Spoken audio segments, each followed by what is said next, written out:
আসসালামু আলাইকুম রহমতুল্লাহি ওবরকাতুহু। সম্মানিত দর্শক, নোবেল বিজয়ী ডক্টর মোহাম্মদ ইউনূস সাবেক প্রধান উপদেষ্টা, তিনি কি যে কোনো ফর্মে, যে কোনো উপায়ে, যে কোনো পদ্ধতিতে আবার ক্ষমতায় ফিরে আসতে পারেন? এই বিষয়টি নিয়ে আলোচনা করব। আপাত দৃষ্টিতে এটিকে আপনাদের কাছে অসম্ভব মনে হতে পারে, কিন্তু রাজনীতিতে শেষ বলে কোনো কথা নাই, অসম্ভব বলে কোনো কথা নাই। তিনি ফিরে আসতে পারেন নানা উপায়ে। প্রথমত ইতিবাচক অর্থে বলি, তারেক রহমান সাহেব তাকে রাষ্ট্রপতি পদে নিয়োগ দিতে পারেন, অথবা তাকে একেবারে সিনিয়র মন্ত্রী পদমর্যাদায় তাকে বাংলাদেশের ব্র্যান্ড অ্যাম্বাসেডর হিসেবে তিনি নিয়োগ দিতে পারেন, যে তিনি বিশ্বের বিভিন্ন দেশে যাবেন, মন্ত্রীর প্রোটোকল ব্যবহার করবেন এবং বাংলাদেশের যে রাষ্ট্রদূতদের যে কর্মস্থলগুলো রয়েছে, দূতাবাসগুলো রয়েছে, সেগুলোর সাথে সমন্বয় করে ইউরোপ আমেরিকার সাথে বাংলাদেশের সম্পর্ক উন্নয়নের জন্য চেষ্টা করবেন। যেভাবে এরশাদকে শেখ হাসিনা বিশেষ দূত নিয়োগ দিয়েছিলেন বটে, কিন্তু এরশাদকে কাজ করার সুযোগ দেননি, সেটা তারেক রহমানের ক্ষেত্রে হতে পারে। এটি হলো এক, মানে রাষ্ট্রপতি হতে পারেন অথবা তিনি বিশেষ দূত হতে পারেন, স্পেশাল এনভয় হতে পারেন। আর নেতিবাচক যদি আপনি ধরেন, সেটা হলো যে বাংলাদেশের রাজনৈতিক পরিস্থিতি ভালো থাকলো না, সরকার ভালো করতে পারলো না, জামাত যেভাবে ভয় দেখাচ্ছে, আর একটা গণঅভ্যুত্থানের ভয় দেখাচ্ছে, এনসিপি যেভাবে রাজপথ গরম করার কথা বলছে, আর একটা জুলাই বিপ্লব ঘটানোর কথা বলছে, এবং যেভাবে তারা হুমকি দিচ্ছে যে তাদের জুলাই সনদ যদি পাস না হয়, সংস্থার প্রস্তাব যদি পাস না হয়, তাদের সঙ্গে যে ধরনের চুক্তি হয়েছে সেগুলো যদি বাস্তবায়ন না হয়, তাহলে তারা বসে থাকবে না। এবং এই কথাগুলো তারা এখন বলছে, তার সঙ্গে সঙ্গে তারা কিন্তু ব্যাপক প্রস্তুতি নিচ্ছে। তাদের নেতারা সারা বাংলাদেশে ঘুরে বেড়াচ্ছে, বিভিন্ন জায়গায় কমিটি করছে, এবং সামনে আগস্ট মাসকে কেন্দ্র করে তারা ব্যাপক শোডাউন দেবে। অর্থাৎ আগামী জুলাই এবং আগস্টে তারা রাজপথে ব্যাপক শোডাউন করবে, এনসিপি এবং জামাত। এটা মোটামুটি আপনি ধরে নিতে পারেন 99.99%। আর জুলাই আগস্ট নানা কারণে বাংলাদেশে এই বছর খুবই বিতর্কিত থাকবে। এক নম্বর হলো যে বাজেটের পর অনেকে খুশি থাকবেন, অনেকে অখুশি থাকবেন, এবং এখানে অখুশির সংখ্যা খুব বেশি হবে। এবং যে বিষয়গুলো জানা যাচ্ছে, যেমন হুন্ডা, আপনি দেখেন এই যে তেলের ক্রাইসিসটা কিন্তু কেবলমাত্র হুন্ডা দিয়ে তৈরি করা হয়েছে। আবার ডক্টর মোহাম্মদ ইউনূসের জামানায় ব্যাটারির রিক্সার যে যন্ত্রণা, সেই রিক্সার যন্ত্রণায় মানে আমরা ঢাকা শহরে কেউ চালতে পারি না, এগুলো বলা হয় যে বাংলার টেসলা, এবং সেই যন্ত্রণা এখন পর্যন্ত আছে। যখন আপনি তাদেরকে ট্যাক্সের আওতায় আনবেন, এদের যন্ত্রণা আরও বাড়বে, মারাত্মকভাবে এদের যন্ত্রণা বাড়বে। 2 নম্বর হলো যে এই মুহূর্তে বাংলাদেশে কত লাখ মোটরসাইকেল রয়েছে, সিসি ভেদে সেখানে যে ট্যাক্স ধারণ করা হয়েছে, সেক্ষেত্রে তারা যদি স্ট্রাইকে যায়, তারা যদি সেই খালি পেট্রোল পাম্পগুলোর সামনে ঘেরাও করে বসে থাকে যে এখানে আমরা অন্য কোনো গাড়ি ঢুকতে দেব না, কী করবেন আপনি বলেন? বাংলাদেশে যে সকল ঢাকা শহরে যে বিদ্যুৎ সঞ্চালন কেন্দ্রগুলো রয়েছে, সেই কেন্দ্রের সামনে এই ব্যাটারির যে রিক্সাগুলো আছে, সেই রিক্সাগুলো সাইপাসের যে রিক্সা, সেখানে ঘেরাও করে রাখলো, এবং সেখান থেকে বিদ্যুৎ প্ল্যান্টগুলো থেকে তারা সঞ্চালন লাইন বন্ধ করে দিল। কী করবেন আপনি বলেন? কিচ্ছু করার নেই। এবং এদের সংখ্যা এত বেশি, এবং সেই জায়গাতে সরকার যেতে হচ্ছে অর্থনৈতিক কারণে। আবার এই বিষয়গুলো যাতে হুন্ডাওয়ালারা না করে, এই বিষয়গুলো যাতে ব্যাটারি রিক্সা চালকরা না করে, এটা সামাল দেওয়ার জন্য বিএনপিকে দেওয়া হবে না, সকল রাজনৈতিক দলের ঐক্যমত্য দরকার। এবং এটাকে বাংলাদেশের, যেমন এখন বাংলাদেশে হাম নিয়ে, অর্থনৈতিক সংকট নিয়ে আমার কাছে মনে হচ্ছে জরুরি অবস্থা জারি করার পর্যায়ে চলে গেছে। এটা লুকানোর কিছু নেই। তো সেই কাজগুলো সরকার যদি সঠিকভাবে না করে, রাজপথ যদি আবার উত্তপ্ত হয়, তাহলে ক্ষমতার পট পরিবর্তনে ডক্টর মোহাম্মদ ইউনূস নিজ নামে হোক, অথবা তিনি বলেন যে না, আমি বাপু আর পারবো না, আমি আমার প্রিয়জন, আমার প্রেস সচিব শফিককে প্রধান উপদেষ্টা বানালাম, আমেরিকাকে বলে দিল। অথবা আমি আমার প্রিয় মানুষ আমিরে জামাতের সভাপতি আলহাজ মাদ্দা জিল্লুহুল আলী আলা হজরত জনাব ডাক্তার শফিকুর রহমান, তাকে বানানো হলো। অথবা ধরুন বললো যে না, ঠিক আছে, সামিয়া, তার সাথে তার যে ব্যক্তিগত সচিব সামিয়া, অত্যন্ত মানে মোর্শেদ, লামিয়া মোর্শেদ, নট সামিয়া, লামিয়া মোর্শেদ অত্যন্ত কোয়ালিফাইড, ভালো পরিবারের সন্তান, সিলেটের খুব নামকরা পরিবারের সন্তান। লন্ডন স্কুল অফ ইকোনমিক্স থেকে তিনি পড়াশোনা করেছেন।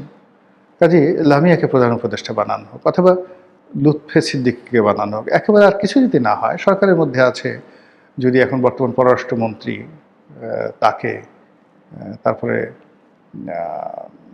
তাকে যদি মনে হয় যে এখন খলিলুর রহমান সাহেবকে প্রধান উপদেষ্টা বানানো হোক, তাহলে আলটিমেটলি যে ফর্মই আসুক না কেন ডক্টর মোহাম্মদ ইউনূসের প্রত্যাবর্তন অনিবার্য হয়ে পড়বে। সেক্ষেত্রে কি হতে পারে পরিবেশ এবং পরিস্থিতি ভাবাই যায় না।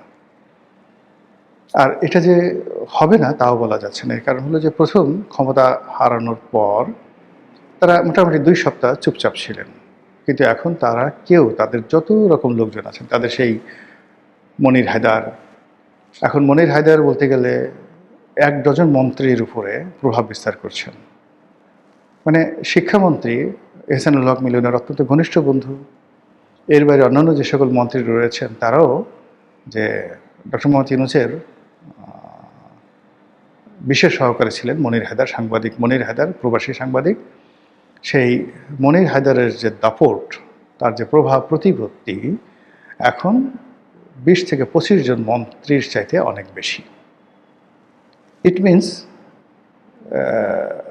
ডক্টর মোহাম্মদ ইউনূস এবং আমেরিকার প্রভাব যায়নি। এখন মনির হায়দারকে যারা ভয় পাচ্ছেন, পাত্তা দিচ্ছেন, সম্মান করছেন, কাছে ভিড়তে দিচ্ছেন, এমনকি বিএনপি তাদের যে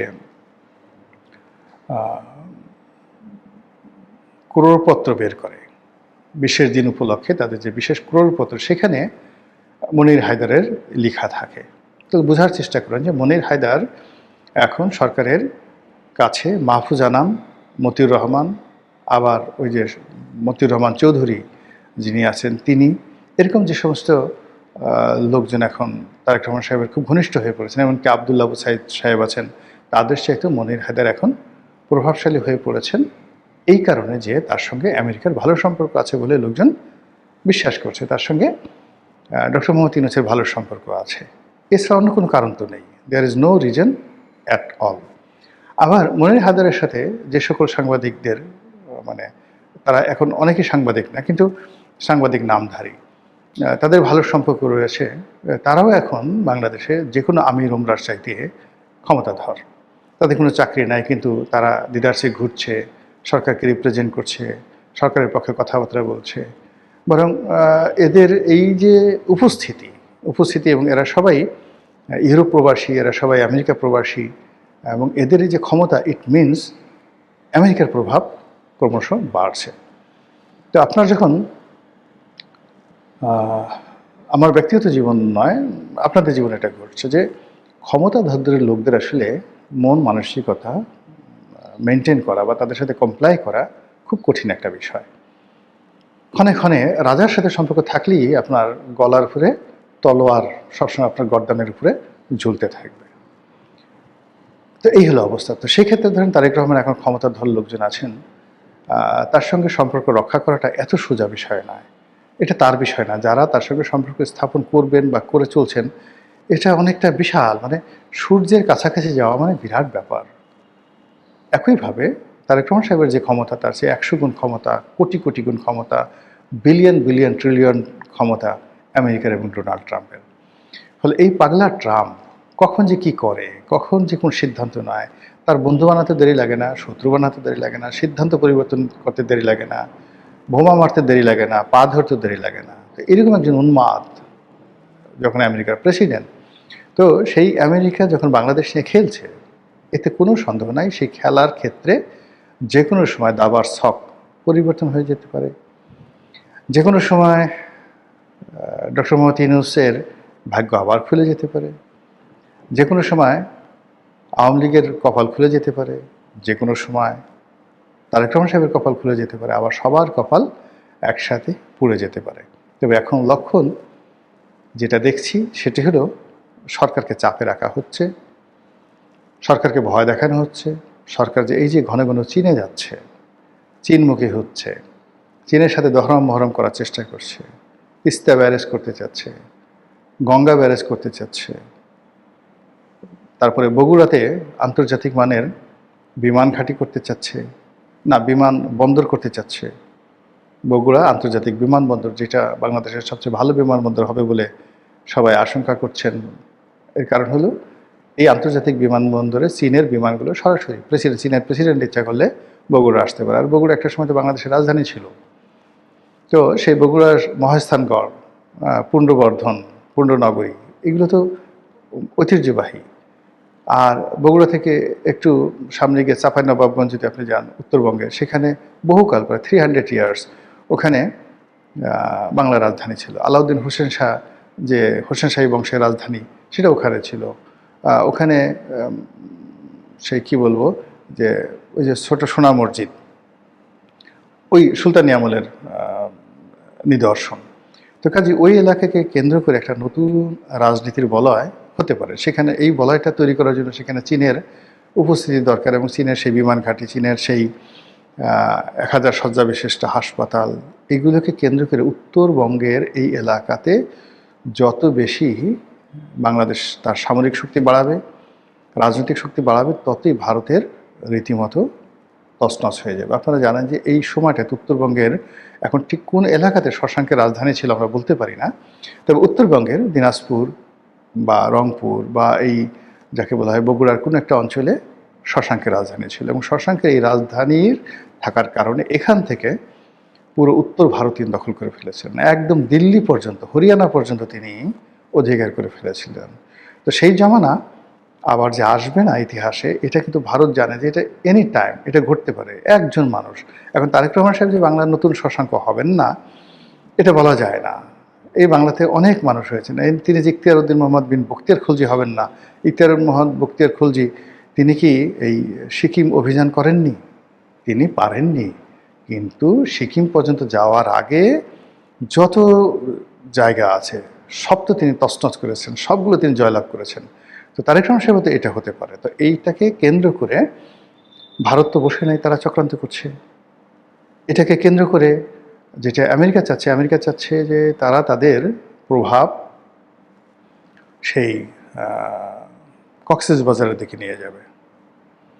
আর তারেক রহমান সাহেব এবং চায়না তারা চাচ্ছে উত্তরবঙ্গে, দক্ষিণবঙ্গ বাদ দিয়ে উত্তরবঙ্গে। আর কক্সবাজার মানে ওই পুরো অঞ্চলটা, কক্সবাজার থেকে শুরু করে আপনি যদি সমুদ্রের তীর হয়ে নোয়াখালী আসেন, তারপর পটুয়াখালী যান, এরপরে কুয়াকাটা যান, এরপরে গোপালগঞ্জ যান, এই এলাকাকে কেন্দ্র করে শেখ হাসিনার একটা যে মাস্টার প্ল্যান ছিল, ভারতের মাস্টার প্ল্যান ছিল সেই, এবং আমেরিকার মাস্টার প্ল্যান ছিল, তার অ্যাগেনস্টে বগুড়াকে কেন্দ্র করে, উত্তরবঙ্গকে কেন্দ্র করে এই যে নতুন যে মাস্টার প্ল্যান হচ্ছে, সেই মাস্টার প্ল্যানে মার্কিন ডিপ স্টেটের যারা এজেন্ট, তারা যদি ক্ষেপে যায়, রাগ হয়ে যায়, তারা যদি তাদের সেই যে অতীত কর্মকাণ্ড সেটাকে আরও শক্তিশালী করে, তাহলে এই যে ডক্টর মোহাম্মদ ইউনূসকে নিয়ে যে কথাগুলো বললাম, এটা কি খুব বেশি অবাস্তব আর অসম্মান মনে হতে পারে? যখন ডক্টর মোহাম্মদ ইউনূস শেখ হাসিনার জামানাতে মজলুম ছিলেন, সেই অবস্থায় তিনি বাংলাদেশের প্রধান উপদেষ্টা হবেন এটা পাগলও কল্পনা করেনি।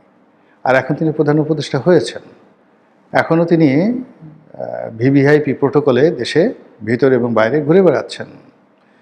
এখনও পর্যন্ত তার চেহারা নষ্ট হয়নি, কথা নষ্ট হয়নি, তিনি আগের মতো হাসছেন, আগের মতো শক্তিমত্তা প্রদর্শন করছেন।